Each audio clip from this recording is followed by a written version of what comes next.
ഇത് ഒരല്പം നീളം കൂടിയ വീഡിയോ ആണ്. വീഡിയോ എടുത്ത് തുടങ്ങുന്നതിന് മുമ്പേ എനിക്ക് അറിയാം നീളം കൂടുന്നത്, അതുകൊണ്ടാണ് മുൻകൂർ ജാമ്യം എടുത്തത്. ഇത് മുഴുവനും നിങ്ങൾ കാണുകയും വേണം. ഇത് കണ്ടാലുള്ള ഗുണം ഒന്ന്, നിങ്ങളുടെ പണം നഷ്ടപ്പെടില്ല. ചില കൂട്ടർ പറ്റിച്ചോണ്ട് പോകുന്ന ചില കൂട്ടരുണ്ട്, അവർ പറ്റിച്ചോണ്ട് പോകില്ല. പിന്നെ പലരെയും നിങ്ങൾക്ക് തിരിച്ചറിയാൻ പറ്റും. ഒന്ന് നോക്കിയിട്ട് ഇവൻ ഉടായിപ്പാണോ ഇവൻ തട്ടിപ്പാണോ എന്ന് നിങ്ങൾക്ക് അറിയാൻ പറ്റും. അത് മാത്രമല്ല, ഇന്ന് വളരെ വിവാദമായി ചില കേസുകൾ നടക്കുന്നുണ്ട്. ഞാൻ പേര് പരാമർശിക്കുന്നില്ല. എൻ്റെ വീഡിയോ കാണുമ്പോൾ നിങ്ങൾക്ക് മനസ്സിലാവും ആരെക്കുറിച്ചാണ് എന്തിനെക്കുറിച്ചാണ് എന്നൊക്കെ. അപ്പോൾ അതിൻ്റെ ഒരു വാസ്തവം കൂടി നിങ്ങൾക്ക് മനസ്സിലാവും. ഒന്ന്. രണ്ടാമത്, ഇത് ഞാൻ പഠിപ്പിക്കുന്ന ഒരു വിഷയമാണ്. ആ വിഷയത്തിൻ്റെ ഒരു ക്യാരക്ടറാണ്. ഇതിനു മുമ്പ് 2 ക്യാരക്ടറുകളെ കുറിച്ച് ഞാൻ പല വീഡിയോകൾ പറഞ്ഞിട്ടുണ്ട്. അതിൽ ഒന്ന് ചലഞ്ചേഴ്സ് ആണ്.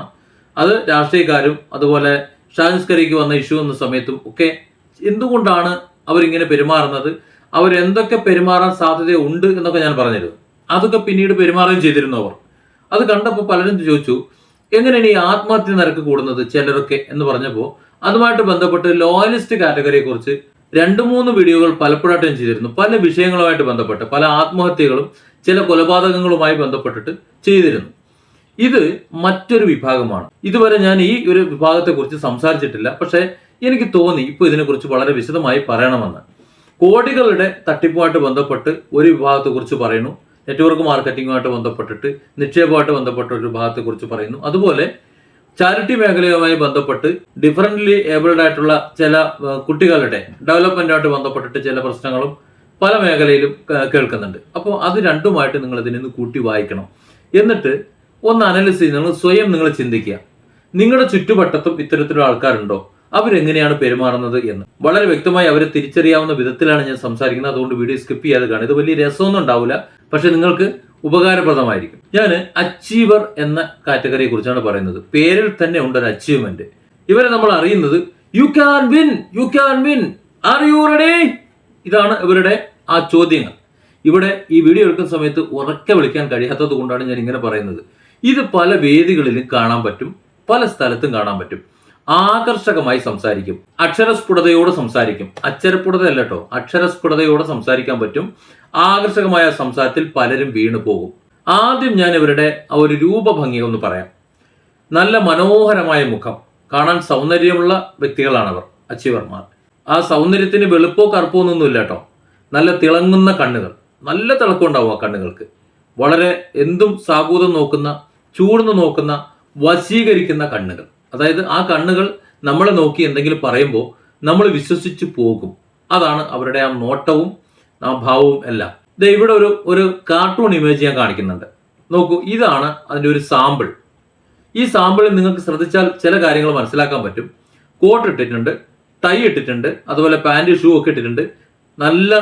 നല്ല രീതിയിൽ മുടി ചീകി ഒതുക്കിയിട്ടുണ്ട്. അതായത് നല്ല വെൽ ഡ്രസ്ഡ് ആണ്. നല്ല എന്താ പറയുക, ഒരു സ്റ്റാൻഡേർഡ് ലുക്കാണ് കാണാൻ വേണ്ടിയിട്ട്. അല്ലാതെ ഒരു കോല നീലാണ്ട എന്നല്ല അവർ നടക്കുക.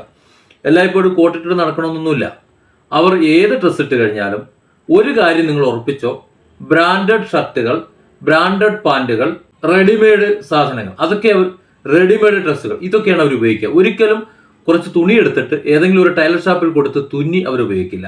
അത്യാവശ്യം നല്ല ബ്രാൻഡഡ് സാധനങ്ങളാണ് ഉപയോഗിക്കുക. ആ ബ്രാൻഡഡ് സാധനങ്ങൾ ഉപയോഗിക്കുമ്പോൾ അതിന് ഒരുപക്ഷെ കിട്ടിയില്ല എന്നുണ്ടെങ്കിൽ അവരതിൻ്റെ ഡ്യൂപ്ലിക്കേറ്റ്, അതായത് കോപ്പി എന്ന് നമ്മൾ പറയും, അതൊക്കെ അവർ വാങ്ങി ഉപയോഗിക്കും. അതായത് മറ്റുള്ളവരെ ഒറിജിനലാണ്, ഞാൻ വലിയ പത്രാസ് കാണിക്കുന്നവനാണ്, ഞാൻ ബ്രാൻഡഡ് സാധനങ്ങൾ മാത്രമേ ഉപയോഗിക്കൂ എന്ന നിലയിൽ മറ്റുള്ളവരെ ബോധ്യപ്പെടുത്തിക്കൊണ്ട് നിൽക്കുന്ന ആൾക്കാരാണ്. ഇതാണ് അവരുടെ ഒരു സ്വഭാവം. അതായത് കോട്ടും സൂട്ടും കളസവും ഒരു കാറും ഒക്കെ ആയി നിന്ന് കഴിഞ്ഞാൽ, അല്ലെങ്കിൽ നല്ല വാക്ചാതുര്യയോടുകൂടി സംസാരിച്ചുകൊണ്ട്, മനോഹരമായി സംസാരിച്ചുകൊണ്ട് മറ്റുള്ളവരെ പാട്ടിലാക്കുമ്പോൾ അവർ പറയുന്നതെല്ലാം നമ്മൾ വിശ്വസിച്ച് പോകും. അതെല്ലാം വിശ്വസിച്ചുകൊണ്ട് നമ്മുടെ പണമെല്ലാം അങ്ങോട്ട് ഒഴുക്കും, നമ്മുടെ കഴിവുകളും അങ്ങോട്ട് ഒഴുക്കും. അവർ പറയുന്നതെല്ലാം അനുസരിച്ച് നമ്മൾ നീങ്ങും. ഇതാണ് ആ കാറ്റഗറി ആൾക്കാരുടെ, നോർമൽ ആൾക്കാരുടെ പ്രത്യേകത. ഞാൻ എപ്പോഴും സംസാരിക്കുന്നത് നമ്മുടെ ഇടയിൽ തന്നെയുള്ള സാധാരണക്കാരുടെ കാര്യമാണ്. അതിൻ്റെ റെഡിമെയ്ഡ് വെർഷൻ ഉണ്ട്, അൺറെഡിമെയ്ഡ് വെർഷൻ ഉണ്ട്. അതൊക്കെ ഞാൻ ഇതിൻ്റെ ഈ വീഡിയോയുടെ അവസാനം പറയാം. വീഡിയോ സ്കിപ്പ് ചെയ്യാതെ കാണാം. ഇവരുടെ ഒരു പ്രധാന സ്വഭാവം മത്സര ബുദ്ധി എന്നാണ് പറയുക. അതായത് മറ്റുള്ളവരോട് മത്സരിച്ച് പോകുക. ഒരു വീടിന്റെ എക്സാമ്പിൾ എടുക്കാം. ആ വീട് തൊട്ടടുത്തുള്ള ഒരു വീട്ടിന് 6 അംഗങ്ങൾക്ക് വേണ്ടി ഒരു വലിയ വീട്, 2 നില വീട്, അത്യാവശ്യം വലിപ്പമുള്ള ഒരു വീട് അവർ വെച്ചു എന്ന് കാണാം. ഇവിടെ ഭാര്യയും 2 കുട്ടികളും മാത്രമുള്ള ഈ വ്യക്തി അവരുടെ ആ വീടിനേക്കാൾ വലിയ വീടായിരിക്കും വെക്കുക. അതിനേത് വഴിയും നോക്കും, അത് വലിയ വീട് വെച്ചിട്ട് അതിനേക്കാൾ വലിയ പത്രാസ് കാണിക്കും. അവസാനം ഒരു നിവൃത്തിയില്ലാതെ അത് വിൽക്കേണ്ട ഒരു അവസ്ഥയും വരും. നിങ്ങൾ കേരളത്തിന്റെ പല ഭാഗത്തും നോക്കിക്കോ, ധാരാളം വീടുകൾ, വലിയ വീടുകൾ പണി തുടങ്ങി പൂർത്തിയാകാതെ മൂലക്കിട്ടേക്കുന്നത് കാണാൻ കഴിയും. പല വീടുകളും. ഇപ്പോൾ ഈ അടുത്ത് തന്നെ ഈ മലപ്പുറം ജില്ലയിൽ ഒരു വീട്, ഞാൻ പ്രദേശം പറയുന്നില്ല, അദ്ദേഹത്തിന് ഒരു വിഷമാകണ്ടെന്ന് വെച്ചിട്ടാണ്, അതിന്റെ ചുറ്റുമതിലിന്റെ ഒരു പാർട്ട് മതി ഒരു 2 നില വീട് വെക്കാൻ, ഒരു വ്യക്തിക്ക് നല്ലൊരു വീട് വെക്കാൻ. ആ രീതിയിൽ പണം ചെലവഴിച്ച് ഒരു കൊട്ടാരം തന്നെ പണിയെടുത്തിട്ട് അവസാനം ആ മതിലും പൊളിച്ച് അതിന്റെ മുറ്റവും പൊളിച്ച് പകുതി വിൽക്കേണ്ടി വന്നു. ഇപ്പോൾ അവർക്ക് കുറച്ച് നിലനിൽക്കാൻ, കുറച്ച് കടം തീർക്കാൻ വേണ്ടി. ബാക്കി നമ്മൾ ഡ്രാക്കുള കോട്ട പോലെ അങ്ങനെ നിൽക്കുകയാണ്. ഇതാണ് അവരുടെ വീടിന്റെ നിർമ്മാണം പൊതുവെ. അതായത് മത്സര ബുദ്ധിയോടെയാണ് നിൽക്കുന്നത്. ഈ മത്സര ബുദ്ധി എല്ലാ മേഖലയിലും ഉണ്ടാകും. മണി ഓറിയന്റഡ് ആണ് ഇവരുടെ മത്സര ബുദ്ധി എന്ന് പറയുന്നത്. പണം ഇല്ലെങ്കിൽ ഒന്നും നടക്കില്ല എന്നതുകൊണ്ട് തന്നെ ഏത് വിധേനയും പണം ഉണ്ടാക്കാൻ വേണ്ടി ആരെയും കുപ്പിയിലാക്കി ആരുടെ പണവും അടിച്ചു മാറ്റുന്ന വിഭാഗമാണ് ഇവർ. അതിനുവേണ്ട ആത്മവിശ്വാസം ഇവർക്കുണ്ട്. അതായത് അത് നേടിയെടുക്കാനുള്ള ആത്മവിശ്വാസം അവർക്കുണ്ട്. ഉദാഹരണത്തിന് അവർക്കറിയാം, മുൻകൂട്ടി കാണാനുള്ള ഒരു കാഴ്ചപ്പാടുണ്ട്. താൻ പ്രവർത്തിച്ചുകൊണ്ടിരിക്കുന്ന മേഖല അത് അവസാനിച്ചു കഴിഞ്ഞാൽ ഇനിയിപ്പോൾ എന്ത് എന്ന് അയാൾക്ക് നേരത്തെ കൂട്ടി അറിയാം. ഉദാഹരണത്തിന് ഇപ്പൊ മാജിക്, നിന്നു പോകുന്ന ഒരു മേഖല മാജിക്കാണ്. ഈ മാജിക് ഏകദേശം കുറച്ചു കാലം മുമ്പാണെങ്കിൽ മാജിക് ഷോകൾ കേരളത്തിലൊരു അത്ഭുതമായിരുന്നു. ഇപ്പോൾ അത് മെന്റലിസത്തിലേക്ക് കുറച്ചൊക്കെ വന്നു. ഇപ്പൊ മെന്റലിസം ഏകദേശം എടുത്തുപോയി തുടങ്ങി. മെന്റലിസം എന്ന് റിയൽ മാജിക് ആണെന്ന് ആൾക്കാർക്ക് മനസ്സിലായി തുടങ്ങിയപ്പോൾ, കുറച്ച് സൈക്കോളജിക്ക് ഉപയോഗിക്കുന്ന ഒരു സംഗതിയാണെന്ന് മനസ്സിലായപ്പോൾ ജനങ്ങൾക്ക് ഇപ്പോൾ അതും വേണ്ട. അത് മാത്രമല്ല, ഈ ആൻഡ്രോയിഡ് യുഗത്തിൽ ആൾക്കാർക്ക് സ്വസ്ഥമായി എവിടെയെങ്കിലും ഇരുന്ന് അവരുടേതായ ലോകത്തിരുന്ന് വിരാജിക്കുന്നതാണ് ഇപ്പോൾ താല്പര്യം. അല്ലാത്ത സമയങ്ങൾ മറ്റുള്ളവരുമായി മിങ്കിൾ ചെയ്ത് ബീച്ചിലോ അല്ലെങ്കിൽ അതുപോലെ പാർട്ടികളിലോ മറ്റെവിടെയെങ്കിലും അവരുണ്ടാകുകയും ചെയ്യും.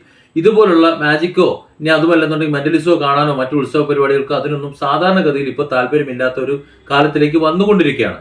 നൈറ്റ് ക്ലബ്ബുകളുടെയും മറ്റു മേഖലയിലേക്കും പോയിക്കൊണ്ടിരിക്കുന്നു. ഇത് മുൻകൂട്ടി തിരിച്ചറിയാൻ അവർക്ക് കഴിയും. ഉദാഹരണത്തിന് ഒരു മെജിഷ്യൻ ആണെന്നുണ്ടെങ്കിൽ ആ മെജിഷ്യൻ കുറച്ചു കാലം മുമ്പ് നമുക്കറിയാം, മാജിക് എന്ന് പറഞ്ഞു കഴിഞ്ഞാൽ ഈ കേരളത്തിൽ അത്രത്തോളം പ്രചാരമാണ്, ലോകത്ത് അത്രത്തോളം പ്രചാരമായിരുന്നു, ഇഷ്ടമായിരുന്നു എല്ലാവർക്കും. പക്ഷെ ഇപ്പൊ ആർക്കും വേണ്ട. ഇത് തീരാൻ പോകുന്നു, ഇതിന് കാലഘട്ടം കഴിയുന്നു മുൻകൂട്ടി കണ്ടിട്ട് അവർ മറ്റു മേഖലകളിലേക്ക് തിരിയും. അതായത് അതിനോട് ബന്ധിച്ച് അവർക്ക് അവരുടെ ആ മണി ബാലൻസ് ചെയ്യാൻ വേണ്ടിയിട്ട്, അവർക്ക് ആ തരത്തിൽ ജീവിക്കാൻ വേണ്ടി മറ്റേത് മാർഗമാണോ അനുയോജ്യം ആ മേഖല അവർ കണ്ടെത്തുകയും അതിലേക്ക് എത്തിപ്പെടുകയും ചെയ്യും. അതിനുള്ള ആത്മവിശ്വാസം അവർക്കുണ്ട്. മണി ഓറിയന്റഡ് ആണ് അവരുടെ മേൽവിലാസം തന്നെ. അതായത് അവരവരുടെ അഡ്രസ്സ് ചെയ്യുന്നത് കാശിനെ ബേസ് ചെയ്തിട്ട് മാത്രമാണ്. മണിയാണ്. കാശില്ലെങ്കിൽ പണമില്ലാത്തവൻ പിണം എന്നൊരു ചൊല്ലു വരാറില്ലേ, അത് ഈ ഒരു കാറ്റഗറി ഉദ്ദേശിച്ചുണ്ടാകുന്നതാണ്. പണമില്ലാത്തവൻ പിണം. നല്ല ഉണ്ട കണ്ണുകളുള്ള സുന്ദര കുട്ടപ്പന്മാർ. ഇത്തരം ആൾക്കാരിൽ മുഴുവൻ ഞാൻ കണ്ടിട്ടുള്ളത് കേരളത്തിലെ അന്തരീക്ഷത്തിൽ എല്ലാം ബ്രാൻഡഡ് ഉൽപ്പന്നങ്ങൾ തന്നെയാണ്. അതിനാരെ പറഞ്ഞും കുപ്പിയിലാക്കാൻ അവർക്ക് കഴിയും. ഞാനൊരു ഉദാഹരണം പറയാം. ഒരാളുടെ വീട്ടിലേക്ക് ഒരു പോളിസി കച്ചവടക്കാരൻ വന്നു. അയാൾ പറഞ്ഞു, നിങ്ങൾ ഇത്ര രൂപ പ്രീമിയം അടച്ചാൽ മതി, നിങ്ങൾക്ക് 10 ലക്ഷം രൂപ സമ്മർഷേഡ് കിട്ടും എന്ന് പറയുമ്പോഴത്തേക്ക് 10 ലക്ഷം രൂപ സമ്മർഷേഡ് എന്ന് പറയുമ്പോൾ ഇവര് സ്വാഭാവികമായി ആ വീട്ടുകാർ കരുതുക, ഒരു ഇത്ര വർഷം കഴിയുമ്പോൾ ഇത്ര രൂപ കിട്ടുമെന്നാണ്. പക്ഷെ ഇയാളെ തല്ലിക്കൊന്നു കഴിഞ്ഞാൽ ഇത്രയാണ് കിട്ടുമെന്നുള്ളത് അറിയില്ല. അപ്പൊ ഇതിങ്ങനെ വിശാലമായിട്ട് പറഞ്ഞ് പഠിപ്പിച്ചിട്ട് ആ പോളിസി ചേർക്കും. ഇനി അഥവാ അത് എടുക്കില്ല എന്ന് പറഞ്ഞു കഴിഞ്ഞാൽ, നല്ലൊരു കാര്യം, ഈ ഒരു കെട്ട് പപ്പടം എടുത്തോളൂ എന്ന് പറയും. അതായത് ഒരു പപ്പടം അവിടെ ഉണ്ടാവും. ഇനി ആ പപ്പടം നമ്മൾ വാങ്ങിയില്ല എന്നുണ്ടെങ്കിൽ പിന്നും വിട്ടും ചിരട്ടും ബാഗിൽ വേറെ ഉണ്ടാവും. അത് ഏതെങ്കിലും, അതായത് ഒരു മൾട്ടി സെല്ലിംഗ് ആണ് അവിടെ നടക്കുന്നത്. എന്തും വിറ്റും കാശുണ്ടാക്കാൻ വേണ്ടിയിട്ട് എന്തും പറഞ്ഞ് ഏത് നായ്ക്കാട്ടത്തിനെയും അവർ ചക്കരമുട്ടായിയാണെന്ന് പറഞ്ഞ് വിൽക്കാൻ അവർക്ക് കഴിയുന്ന ഒരു കാറ്റഗറിയാണ് ഇവർ. അവർ പറയുന്നത് അപ്പടി വിശ്വസിക്കും. ഈ നെറ്റ്വർക്ക് മാർക്കറ്റിംഗ് മേഖലയിൽ ചില ലീഡേഴ്സും ചില കമ്പനി MDമാരും ഒക്കെ ആ ലെവലിലാണ്. അവർക്ക് വലിയ ആരാധക വൃന്ദങ്ങളുണ്ടാവും. അവരുടെ ആ വാക്കുകൾ വിശ്വസിച്ചുകൊണ്ട് ഈ പാവം സാധുക്കൾ പിന്നാലെ ഇരിക്കുകയും ചെയ്യും. ഇതാണ് ഇതിന്റെ വസ്തുത എന്ന് പറയുന്നത്. അപ്പോൾ മണി ഓറിയന്റഡ് ആണ് അവരുടെ ലൈഫ്. ഇനി ആത്മാഭിമാനികളാണ് ഇവർ. ഭയങ്കര ആത്മാഭിമാനമാണ്. കാരണം കാശില്ല എന്നുണ്ടെങ്കിൽ ഈ വിഭാഗം ഇല്ല. കാരണം അവർക്ക് കാശില്ല എന്നുണ്ടെങ്കിൽ മറ്റുള്ളവരുടെ മുന്നിൽ ഇവർക്ക് പിടിച്ചിക്കാൻ കഴിയില്ല. കടം വാങ്ങിയാലും അവർ ഒരു വണ്ടി എടുക്കും, വലിയ ആഡംബരം കാണിക്കും. നിങ്ങൾ സമൂഹത്തിലും ചിന്തിച്ചു നോക്കൂ, ഇത്തരത്തിലുള്ള ആൾക്കാർ വളരെ പത്രാസ് കാണിച്ച് നടക്കും. പക്ഷെ വീട്ടിൽ അരി വാങ്ങാൻ പൈസ ഉണ്ടാവില്ല. ഇവരുടെ വേറൊരു പ്രശ്നം എന്ന് പറഞ്ഞാൽ കുടുംബ പ്രശ്നങ്ങൾ ഏറ്റവും അധികം ഉണ്ടാകുന്നത് ഈ ഒരു വിഭാഗങ്ങളിലാണ്. ഫാമിലി ലൈഫിൽ നിങ്ങൾ 2018 കണക്കൊന്ന് നോക്കിയത്, 2018-19 വർഷങ്ങളിലെ കണക്കൊന്ന് നോക്കുകയാണെങ്കിൽ ഏറ്റവും കൂടുതൽ സ്ത്രീകൾ കേരളത്തിൽ ഒളിച്ചോടിപ്പോയത് ബിസിനസ്സുകാരുടെ ഭാര്യമാരാണ്. ഇത്രയും പണക്കാരായിട്ടുള്ള വലിയ ഇന്നോവ കാറിന്റെ സൈഡിലിരുന്ന് യാത്ര ചെയ്യുന്ന ഈ പെണ്ണുങ്ങൾ വല്ല പച്ചമീൻകാരനോടൊപ്പവും ഉണക്കമീൻകാരനോടൊപ്പവും വീട്ടിൽ ഇസ്തിരി ഇടാൻ വന്ന അണ്ണാച്ചിയോടൊപ്പവും ഒളിച്ചോടിയതായിട്ട് കാണാൻ പറ്റും. ഇവരെ സംബന്ധിച്ചിടത്തോളം ഇവരെ നോർമൽ സ്റ്റേജിൽ ഭാര്യയെ നോക്കാനൊന്നും അവർക്ക് സമയമല്ല. അവരുടെ ബിസിനസ്സിൽ അങ്ങോട്ട് പോകും ഇങ്ങോട്ട് പോകും. അതിനെല്ലാം പുറമെ അവർക്ക് പോകാൻ പേഴ്സണൽ സ്റ്റാഫ് ഉണ്ടാകും, അല്ലെങ്കിൽ പേഴ്സണൽ മാനേജർ ഉണ്ടാവും. അതൊരു ഫീമെയിൽ ആയിരിക്കും. അതിനെയും കൊണ്ട് കറങ്ങും. ബാങ്കോക്കിലും പട്ടായയിലും ഒക്കെ പോകുന്നത് ആ പേഴ്സണൽ സ്റ്റാഫിനെയും കൊണ്ടായിരിക്കും. ഇതാണ് അതിൻ്റെ ഒരു അവസ്ഥ. ഈ വീട്ടിലെ ഭാര്യ അവഗണിക്കപ്പെടുമ്പോൾ, അവരുടെ ഇന്നോവയുടെ സൈഡിൽ മറ്റുള്ളവരെ കാണിക്കാൻ വേണ്ടി പത്രാസിനുള്ള ഒരു ഉപകരണം മാത്രമായി മാറുമ്പോൾ അവർ ചാടിപ്പോകുന്നത് സ്വാഭാവികമാണ്. അതായത് അവർക്ക് ലൈഫ് കിട്ടില്ല, സ്നേഹം കിട്ടില്ല, ഒന്നും കിട്ടില്ല. ഇനി ഇവരുടെ വീട്ടിലെ ഇടപെടൽ എങ്ങനെയാണെന്ന് നോക്കാം. രാവിലെ ഉറക്കം എണീറ്റ് കഴിഞ്ഞാൽ മൊബൈലിൽ കുത്തുകയായി. കുറച്ച് കഴിഞ്ഞാൽ ലാപ്ടോപ്പ് തുറന്നിട്ട് നോക്കും. ഒക്കെ ബിസിനസ്സാണ്. മണി, ഇടപാടുകൾ, 100 കോളുകൾ. ഈ കോളുകളെല്ലാം കഴിയുമ്പോഴേക്കും ചായ കുടിക്കാനായി. ഉടനെ കുളി വന്ന് ചായ കുടിയാകുമ്പോൾ ഭാര്യ വന്ന് ചോദിക്കും, അല്ല നിങ്ങളിന്ന് നേരത്തെ വരുമോ? പോയില്ല, പോകുന്നതിന് മുമ്പ് തന്നെ ചോദിക്കുക എന്ന് പറഞ്ഞിട്ട് അതിന് ചൂടാകും. ആ ചൂടായിട്ട് നോക്കാം 4 മണിക്ക് വരാം എന്നൊക്കെ പറഞ്ഞിട്ട് വിടും. ഉച്ചയാകുമ്പോഴത്തേക്ക് ഭാര്യ ഭർത്താവിനോടുള്ള സ്നേഹം മൂത്തിട്ട് ഒരു വിളി വിളിക്കും, അല്ല ചോറ് കഴിച്ചോ? പിന്നെ ചോറ് കഴിക്കാനല്ലാതെ പിന്നെ എന്തിനാ ഇങ്ങോട്ട് കെട്ടിയിരുന്നിട്ട് കൊണ്ടുവന്ന് പറഞ്ഞിട്ട് അതാണ് ചോദ്യം. അതായത് മര്യാദയ്ക്ക് സംസാരിക്കാൻ അറിയില്ല. 4 മണിയാകുമ്പോഴത്തേക്ക് ഭാര്യ വിളിക്കും, ഓർമ്മിപ്പിക്കും. എനിക്ക് ഓർമ്മയുണ്ടെന്ന് പറഞ്ഞിട്ട് ചൂടായിട്ട് ഇങ്ങോട്ട് ഫോൺ വെക്കും. പിന്നെ ഇയാൾക്ക് ഒരു ഓർമ്മ ഉണ്ടാവില്ല. രാത്രി 7 മണി 8 മണിയാകുമ്പോൾ ഇയാൾ കയറി വരും. കയറി വന്നിട്ട് നേരെ ഭാര്യ വെള്ളം കൊണ്ടുവന്ന് കൊടുക്കും, ചായ കൊടുക്കും. ഇയാളൊന്ന് കുളിച്ചു വരും, ഭക്ഷണം കഴിക്കും, വീണ്ടും ലാപ്ടോപ്പും മൊബൈലായിട്ടിരിക്കും. ബിസിനസ്സോട് ബിസിനസ് ബിസിനസ് ബിസിനസ് ബിസിനസ്. എപ്പോഴും ബിസിനസ്. മറ്റുള്ളവരുമായിട്ടുള്ള സംസാരിക്കാൻ സമയമുണ്ട്, അവരുടെ ബിസിനസ് കാര്യങ്ങൾ സംസാരിക്കാൻ സമയമുണ്ട്, പേഴ്സണൽ സ്റ്റാഫ് വിളിച്ചാൽ സംസാരിക്കാൻ സമയമുണ്ട്, സ്റ്റാഫുകൾ വിളിച്ചാൽ സംസാരിക്കാൻ സമയമുണ്ട്, അതുപോലെ മറ്റ് ഫ്രണ്ട്സ് വിളിച്ചാൽ സംസാരിക്കാൻ സമയമുണ്ട്. വീട്ടിൽ കുട്ടികളെയും മക്കളെയും പെണ്ണുങ്ങളെയും നോക്കാനും അവരോട് സംസാരിക്കാൻ വേണ്ടി മാത്രം സമയമില്ല. ഇത് മിക്ക ബിസിനസ്സുകാരുടെയും നോർമൽ കാറ്റഗറി ആയിട്ടുള്ള അച്ചീവേഴ്സിന്റെ വീട്ടിൽ നടക്കുന്ന സാധാരണ സംഭവമാണ്. അതായത് ഇവരുടെ കുടുംബ ജീവിതം സുഖകരമായിരിക്കില്ല. ഇതാണ് നമ്മൾ മനസ്സിലാക്കേണ്ട ഏറ്റവും പ്രധാനപ്പെട്ട കാര്യം. അങ്ങനെയുള്ളവരാണ് ആത്മാഭിമാനികളായിട്ട് നിലകൊള്ളുന്നത്. ഇവർ വലിയ സംഘാടകരാണ്. സംഘാടകരെന്ന് പറഞ്ഞാൽ ഭയങ്കര സംഘാടകരാണ്, പിടുത്തം വിട്ട സംഘാടകരാണ്. ഇവരെന്ത് സംഘടിപ്പിച്ചാലും ആൾ കൂടും. നിങ്ങൾ നോക്കൂ, നെറ്റ്വർക്ക് മാർക്കറ്റിംഗ് വേദികളിൽ ഒരു ഹാളിൽ മീറ്റിംഗ് വിളിച്ചാൽ, ഇത്തരത്തിലുള്ള അച്ചീവേഴ്സ് ആണ് ഒരു മീറ്റിംഗ് വിളിക്കുന്നുണ്ടെങ്കിൽ ആൾക്കാർ ഏതെല്ലാം മേഖലയിൽ നിന്ന് വരുന്നറിയോ, ഏതൊക്കെ രീതിയിൽ ഇൻവെസ്റ്റ്മെന്റ് ചെയ്യുന്നറിയോ, അങ്ങ് ഇൻവെസ്റ്റ് ചെയ്യും. നമ്മൾ ഈ കേരളത്തിൽ ഇൻവെസ്റ്റ് ചെയ്ത് പൈസ പോയിട്ടുള്ള ആൾക്കാരുടെ കോടികൾ ചെറുതൊന്നുമല്ല, ധാരാളം ആൾക്കാരുടെ പോയി. പല കമ്പനികളിൽ ഇൻവെസ്റ്റ് ചെയ്തിട്ട് പൈസ പോയിട്ടുണ്ട്. എന്നിട്ടും വീണ്ടും വീണ്ടും കൊണ്ടിടുന്നത് ഇത്തരക്കാരുടെ വർത്തമാനം കേട്ടിട്ടാണ്. വീണ് പോവുകയാണ്. അതായത് ഇത് പക്ക റിയൽ ആണ്, അതാണ് ഇതാണ്, നല്ല അടിപൊളി ഒരു പ്ലാൻ വന്നിട്ടുണ്ട് എന്നൊക്കെയാണ് പറയുന്നത്. ചെറിയ വരുമാനം കിട്ടുന്ന, മര്യാദയ്ക്ക് ജീവിക്കാൻ കഴിയുന്ന ധാരാളം കമ്പനികളുണ്ട്. അതിലൊന്നും ജനങ്ങൾക്ക് വിശ്വാസമില്ല. ഇത്തരക്കാരുടെ ആ വാർത്താനം കേട്ടിട്ട് അതാണ് ജെനുവിൻ, അതാണ് ഓക്കെ, അതിൽ പെട്ടെന്ന് കിട്ടും, ഒരു 10 ലക്ഷം രൂപ ഇട്ട് കഴിഞ്ഞാൽ 3 മാസം കൊണ്ട് 25 ലക്ഷം ആവും എന്ന് പറയുമ്പോൾ അറിയാതെ അങ്ങ് വീഴാണ്. ലോൺ എടുത്തൊക്കെ ആൾക്കാർ കൊണ്ടിടുകയാണ്. ഈ അടുത്ത കാലത്ത് പ്രശ്നത്തിലായി ഇപ്പോഴും അങ്ങനെ തുടരുന്ന ഒരു കമ്പനിയിൽ 10 ലക്ഷം രൂപ ഇൻവെസ്റ്റ് ചെയ്ത ഒരാളെ എനിക്കറിയാം. അവരുടെ വീട് നിർമ്മാണത്തിന് വേണ്ടി വെച്ചിരുന്ന പണമാണ്. അത് കുറച്ച് പണം കൂടി കടവും കൂടി വാങ്ങിയിട്ട് ആ പണം കൊണ്ടിട്ടു. ഇപ്പോൾ ആ പണവും ഇല്ല, ഒന്നുമില്ല, വീട് നിർമ്മാണം ഇല്ല. ഈ പണം കടം കൊടുത്ത ആൾ പൈസ ചോദിച്ചുകൊണ്ടിരിക്കുന്നു. ഇവിടുന്ന് ഉദ്ദേശ വരുമാനം കിട്ടുന്നില്ല. 50 ലക്ഷവും 25 ലക്ഷവും ഇട്ട മറ്റ് 2 പേരും എനിക്കറിയാം. അവരും ആകെ വെപ്രാളത്തിലാണ്. പക്ഷേ കേസ് കൊടുക്കാൻ പോലീസ് സ്റ്റേഷനിൽ കേസ് കൊടുത്തിട്ട് കാര്യമില്ല. അത് കേസ് കൊടുക്കേണ്ടത് മറ്റ് ചില സ്ഥലത്താണ്. അത് സംബന്ധിച്ച് ഞാൻ വീഡിയോ ചെയ്യാമെന്ന് പറഞ്ഞിട്ടുണ്ട്.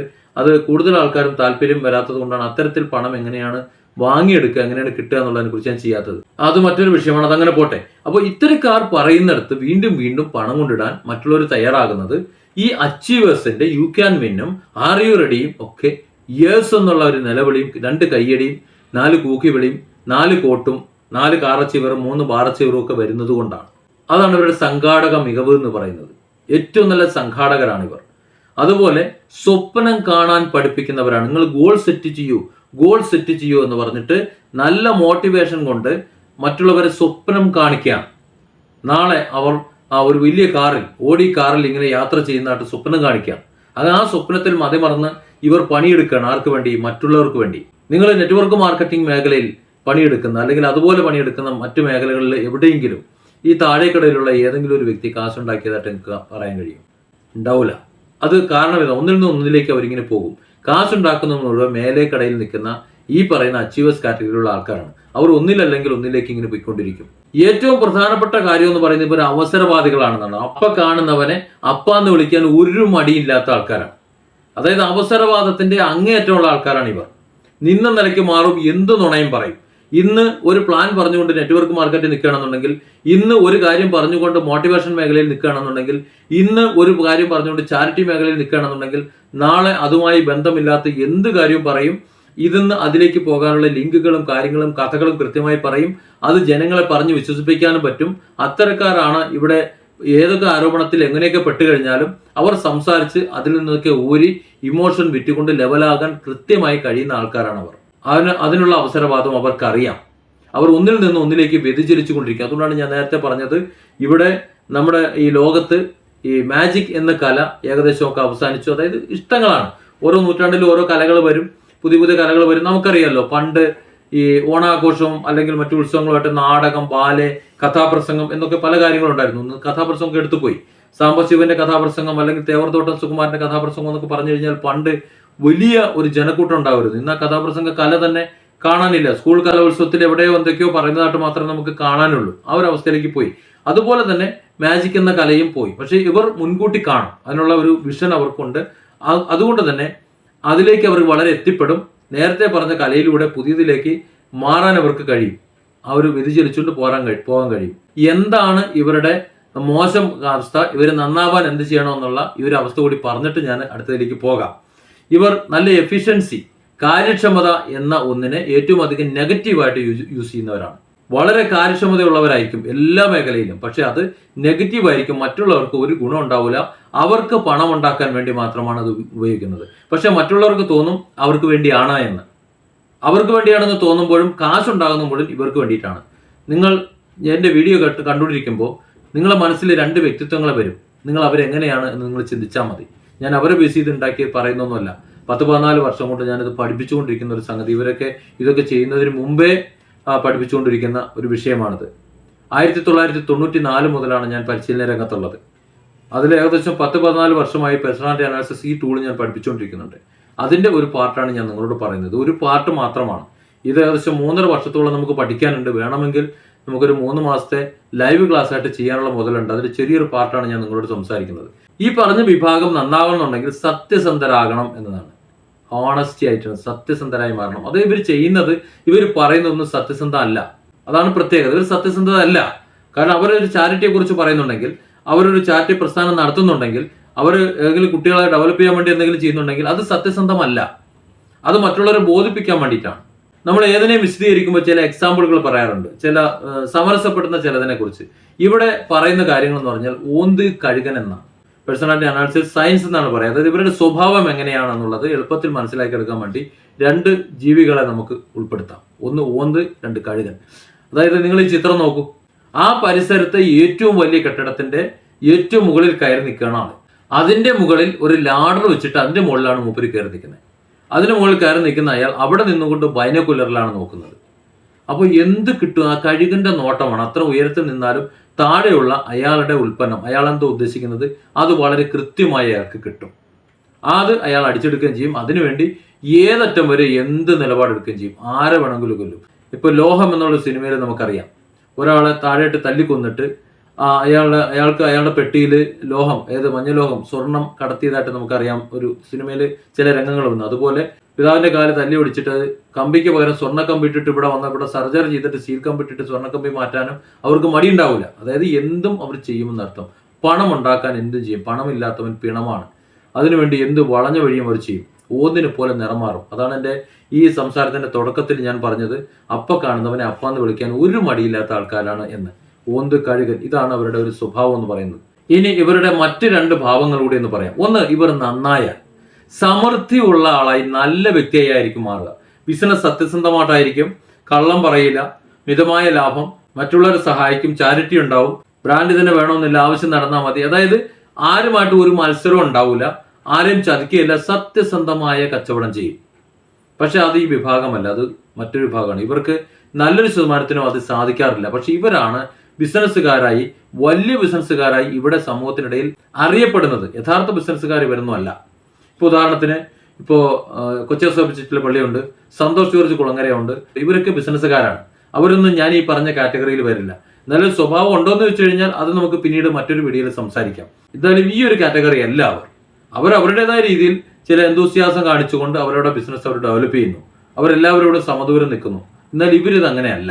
ഇവർ മറ്റൊരു രീതിയിലാണ് പെരുമാറുക. അതുകൊണ്ട് ഇവര് നല്ല ഒരു വ്യക്തിയാണെങ്കിൽ സമൃദ്ധി കിട്ടും. സമൃദ്ധി എന്ന് പറഞ്ഞാൽ എന്താണ്? എല്ലാം അവരുടെ ആവശ്യത്തിനുണ്ടാകും. ഒരു കാറ് ആവശ്യമുണ്ടെന്നുണ്ടെങ്കിൽ അവരുടെ ആവശ്യത്തിന് കാറ് വാങ്ങാനുള്ള പണം അവരുടെ കയ്യിലുണ്ടാവും. കടം വാങ്ങേണ്ട ആവശ്യമില്ല. അവർക്ക് സമാധാനം ഉണ്ടാവും, സന്തോഷം ഉണ്ടാവും, എല്ലാം ഒരു സമൃദ്ധമായിരിക്കും. എന്നാൽ ഇത്തരക്കാർ ചീഞ്ഞു പോയി കഴിഞ്ഞാൽ, നാശമായി കഴിഞ്ഞാൽ അരക്ഷിതാവസ്ഥയാണ്, ഐഡന്റിറ്റി ക്രൈസിസ് എന്ന് പറയും. അതായത് ഒന്നുമല്ലാത്തൊരവസ്ഥ. പിന്നെ ആത്മഹത്യ ചെയ്യുക അല്ലെങ്കിൽ വട്ടുപിടിച്ച് നടക്കുക, ഇതൊക്കെയാണ് അവർക്ക് പറ്റുന്നത്. ആ ഒരു അവസ്ഥയെക്കുറിച്ച് അവർക്ക് ചിന്തിക്കാനേ പറ്റൂല. അതുകൊണ്ടാണ് അവർ നോർമൽ അവസ്ഥയിൽ, സാധാരണ അവസ്ഥയിൽ ഏത് രീതിയിലും പണം ഉണ്ടാക്കാനും ആരെക്കൊന്നും പണം ഉണ്ടാക്കാൻ വേണ്ടി നിങ്ങൾ 10 നിക്ഷേപിക്കുകയാണെന്നുണ്ടെങ്കിൽ 100 ആക്കി തരാമെന്ന് പറഞ്ഞിട്ട് ലോകത്തില്ലാത്ത ലാഭം കൊടുത്തുകൊണ്ട്, ലോകത്തില്ലാത്ത പ്ലാൻ അവതരിപ്പിച്ചുകൊണ്ട് ഇൻവെസ്റ്റ്മെന്റ് സ്വീകരിക്കുന്നതും, ലോകത്ത് നടക്കാത്ത കാര്യങ്ങൾ പറഞ്ഞ് വിശ്വസിപ്പിച്ചുകൊണ്ട് പലരിൽ നിന്നും പലരും സെലക്ട് ചെയ്തിട്ട് അവരെ തങ്ങളുടെ ബിസിനസ് വേണ്ടിയിട്ട് അത് ലോകത്തിനെ തെറ്റിദ്ധരിപ്പിച്ചുകൊണ്ട് ബിസിനസ് ചെയ്യുന്നതും എല്ലാം അങ്ങനെയാണ്. കാരണം ഇവരുടെ ഉദ്ദേശം എന്ന് പറഞ്ഞാൽ പണം ഉണ്ടാക്കൽ മാത്രമാണ്. അത് മറ്റുള്ളവർക്ക് ഡിവൈഡ് ചെയ്യലല്ല. ഏത് രീതിയിൽ എങ്ങനെ ചാരിറ്റി വന്നു കഴിഞ്ഞാലും, എന്തൊക്കെ നിക്ഷേപങ്ങൾ വന്നാലും, എത്രയൊക്കെ തിരിച്ചു കൊടുക്കുമെന്ന് പറഞ്ഞാലും എല്ലാം അവരുടെ കസ്റ്റഡിയിൽ തന്നെ ആയിരിക്കും. അവരുടെ പണം സേഫ് ആയിരിക്കും. അത് അവർക്ക് ഉപയോഗിക്കാൻ കഴിയുകയും ചെയ്യും. അത് മറ്റുള്ളവർക്ക് കണ്ടുപിടിക്കാൻ കഴിയാത്ത രീതിയിൽ അവർക്ക് കൈകാര്യം ചെയ്യാൻ അറിയാം. അതാണ് ഇത്തരക്കാരുടെ, സാധാരണക്കാരുടെ ഒരു രീതി എന്ന് പറയുന്നത്. ഇത് ആരെയും മോശമാക്കാൻ വേണ്ടി പറഞ്ഞല്ല.